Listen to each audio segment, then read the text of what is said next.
High in the mountains, where the wind whispered secrets through pine trees and the stars sparkled like diamonds, lived a curious girl named Stella. She wasn't like other children in her village. While they slept soundly at night, Stella would lie awake at her window, gazing at the stars.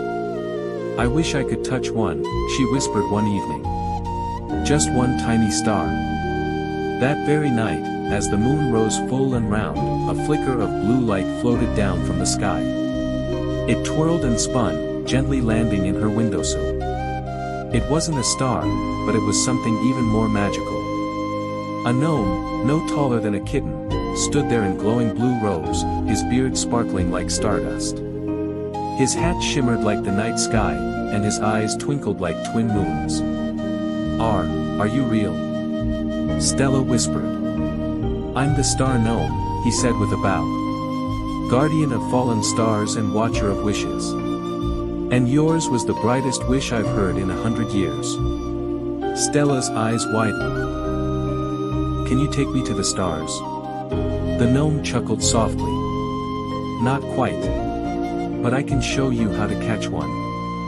He reached into his satchel and pulled out a tiny net, woven from moonlight and mist. Then he pointed to the hill behind her house. "Come. But only if your heart is patient and your hands are gentle." That night, Stella followed the gnome into the hills. They climbed past whispering rocks, quiet streams, and sleeping owls. When they reached the top, the gnome raised his hand. "Now," he said, "close your eyes. Listen." She did. A breeze tickled her cheeks. The world was quiet. Then, whoosh! A small star zipped past them like a firefly. The gnome grinned. "Stars don't come to those who chase. They come to those who notice." So they waited.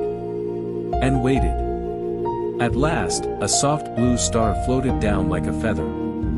Stella held out the moonlight net, and it drifted gently inside. Her heart swelled. The star pulsed with a soft, warm glow. "I caught it," she whispered. "No," said the gnome. "It came to you." As dawn painted the sky with pink and gold, the gnome placed the star in a glass pendant. "Keep this close," he said. "Not because it shines, but because you earned it with wonder and patience." Then he was gone, leaving behind only stardust footprints in the dew. From that day forward, Stella wore her pendant proudly, not to show off, but to remind herself to slow down, be still, and let magic come on its own.